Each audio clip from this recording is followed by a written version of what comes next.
ఓం శ్రీమాత్రే నమః. శ్రీ శివాయ గురవే నమః. యఃకర్త జగతాం భర్త సంహర్త మహసాం నిధి ప్రణమామి తమాదిత్యం బహిరంతస్తమోపహం. వీక్షకులు నమస్కారం. నేను మీ దేవులపల్లి రామకృష్ణ శాస్త్రి, ఆర్కే మాతృశ్రీ తెలుగు జ్యోతిషపరమైన యూట్యూబ్ ఛానల్.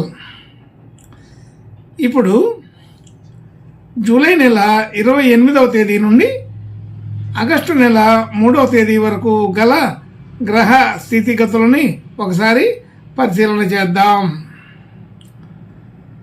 కర్కాటక రాశిలో సూర్య శుక్రగ్రహాలు, సింహరాశిలో బుధగ్రహం, కన్యారాశిలో కేతుగ్రహం, అలాగే కుంభరాశిలో శనిగ్రహం వక్రస్థితి, మీనరాశిలో రాహుగ్రహం, మేషరాశిలో చంద్రగ్రహం, వృషభ రాశిలో కుజ గురుగ్రహాలు సంచరిస్తున్నాయి.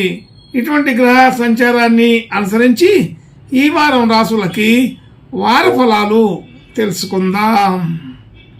ఓం శ్రీమాత్రే నమః. ఇప్పుడు మిథున రాశి వారి గురించి తెలుసుకుందాం. మిథున రాశి వారికి రాశి నుండి 2వ స్థానంలో సూర్య శుక్రగ్రహాలు, 3వ స్థానంలో బుధగ్రహం, 4వ స్థానంలో కేతుగ్రహం, అలాగే 9వ స్థానంలో శనిగ్రహం వక్రస్థితి, 10వ స్థానంలో రాహుగ్రహం, 11వ స్థానంలో చంద్రగ్రహం, 12వ స్థానంలో కుజ గురుగ్రహాలు సంచరిస్తున్నాయి. ఇటువంటి గ్రహ సంచారాన్ని అనుసరించి ఈ వారం ఈ మిథున రాశి వారికి కొంత మధ్యస్థంగా ఉన్నప్పటికీ మిశ్రమ ఫలితాలు కనబడుతున్నాయి. సాధారణ విషయం. అలాగే ఆలోచన తీరు అంతా కూడా అనుకూలంగానే ఉంటుంది. అయితే ఇప్పటికంటే కూడా ఎక్కువ దూరం ఆలోచన చేయటం అనేది జరుగుతుంటుంది. అంటే ఈ రోజుకి రేపటికి కాకుండా ఇంకా గతం భవిష్యత్ అనే విషయాలు వారాల తరబడో నెలల తరబడో ముందుగా ఆలోచన చేయటానికి ప్రయత్నం చేస్తుంటారు. అలా అంతంత దూరం అంతంత ముందు ఆలోచనలు అవసరం లేదు. ఎప్పటికప్పుడు చూసుకుంటూ వెళితే సరిపోతుంది.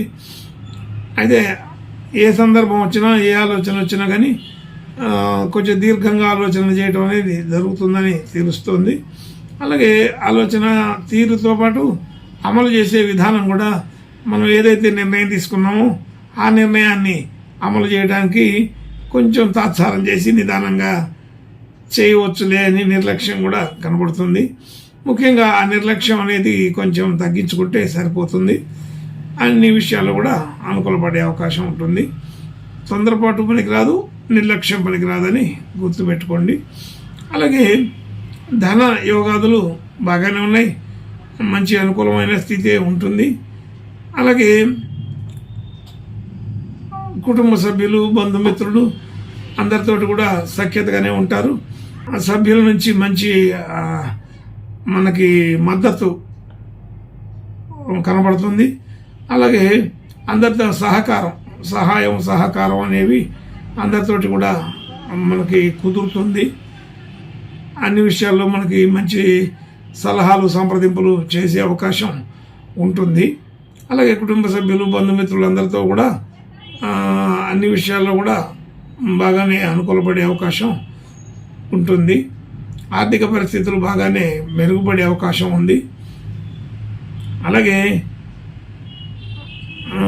గృహ వాహన యోగాదులు సాధారణంగా ఉన్నాయి. పెద్దగా తక్కువ కాదు, ఇబ్బంది లేదు. అనుకూలం అనేది ఎక్కువగా లేదు. అవసరానికి తగినట్టుగా ఎవరైనా గృహ వాహన క్రయ విక్రయాదులు చేయాలనుకునే వాళ్ళకి తప్పనిసరి అయితే చేసుకునే అవకాశం బాగానే ఉంటుంది. పెద్దగా ఇబ్బంది అయితే రాదు. అలాగే రుణ సంబంధించిన విషయాల్లో కొంత అనుకూలత ఉంది. మనం సకాలంలో రుణాలు చెల్లించగలుగుతాం. కొత్తగా రుణాలు తీసుకోవడానికి కూడా అవసరమైతే సందర్భాన్ని బట్టి అది కూడా అవకాశం ఉంటుంది, కుదురుతుంది. ఇవ్వడానికి తీసుకోవడానికి రెండింటికి కూడా అనుకూలమైన పరిస్థితులు ఉన్నాయి. అంటే అవసరాన్ని బట్టి మనం ఇచ్చేదంటే ఇవ్వడానికైనా మరి తీసుకోవడానికైనా ఉపయోగపడే పరిస్థితులు బాగానే కనబడుతున్నాయి. ఆరోగ్య పరిస్థితి కూడా మంచి అనుకూలత ఉంటుంది, గతంలో కంటే కొంత మేలుగా ఉంటుంది. అలాగే అందరితో కూడా సఖ్యంగా మాట్లాడగలుగుతారు. ఆర్థిక స్థితికి తగిన ప్రణాళికలు చేసుకోగలుగుతారు. ఇవ్వడం తీసుకునే విషయాల్లో కూడా ఒక మంచి ప్రణాళికల్ని తయారు చేసుకోగలుగుతారు. భార్యాభర్తల మధ్య అనుకూలం బాగానే ఉంటుంది. అలాగే ఏదైనా కొత్తగా డిపాజిట్లు పెట్టుబడులు చేయాలనుకునే వాళ్ళకి ఇది అనుకూలమైన సమయం కాదు. కానీ దాంట్లో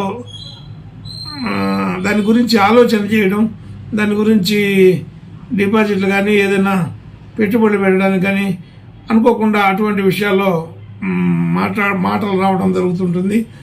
అలాంటి చర్చలు జరుపుతారు. అలాగే భాగ్యస్థితి బాగా ఉన్నతంగా ఉంటుంది, మంచి అనుకూలమైన స్థితి ఉన్నది. గౌరవ మర్యాదలు, కీర్తి ప్రతిష్టలు ఎక్కడ దెబ్బతినకుండా అనుకూలంగానే ఉంటాయి. అలాగే ఉద్యోగ స్థితి, వృత్తిపరమైన విషయాలు, వ్యాపారపరమైన విషయాలు ఇవన్నీ కూడా మంచి అనుకూలంగానే ఉంటాయి. అయితే ఆ అనుకూలతలోనే కొంచెం దూర ప్రాంతాలు, దూర దేశాల నుంచి విషయాలు ఇంకా కొంచెం అనుకూలత ఉంటాయి. ఆన్లైన్ సంబంధించిన విషయాలు, మనం అమ్మటం, కొనుక్కోవడం ఇలాంటి విషయాలు, అలాగే దూర ప్రాంతం వాళ్ళతోటి మాట్లాడటం, వాళ్ళని చూడడం ఇలాంటి విషయాలు కొన్ని కలుగుతుంటాయి. అందుకని అది అంతా కూడా మంచి అనుకూల స్థితిగానే చెప్పవచ్చు. కొత్తగా ఉద్యోగ ప్రయత్నాలు చేసే వాళ్ళకి ఉద్యోగ ప్రయత్నం ఫలిస్తుంది, అనుకూలపడుతుంది.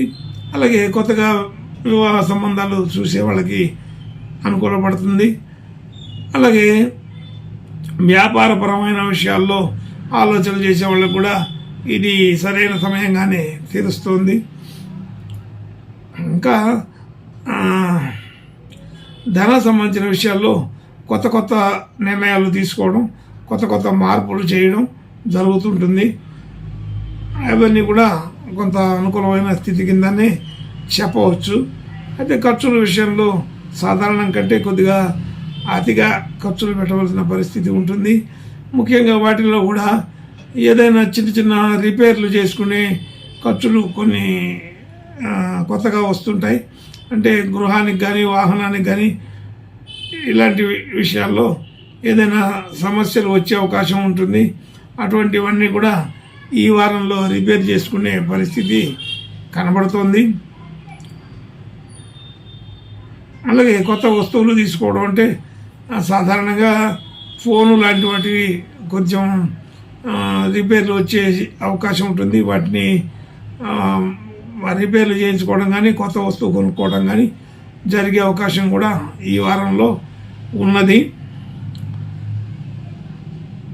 ఇలాగే మిగిలిన విషయాలన్నీ కూడా సాధారణ ఖర్చులతోటే ఉంటుంది. ఇంకా మంచి శుభ లక్షణాలు కలగడం కోసం ఈ మిథున రాశి వారు ఈ వారం ఉమామహేశ్వర స్వామి ప్రార్థన, నమస్కారాలు, ఈశ్వరునికి అభిషేకాలు చేసుకుంటే ఇంకా బాగా అనుకూలంగా ఉంటుందని తెలుస్తోంది. శుభం భూయాత్. ఓం శ్రీమాత్రే నమః.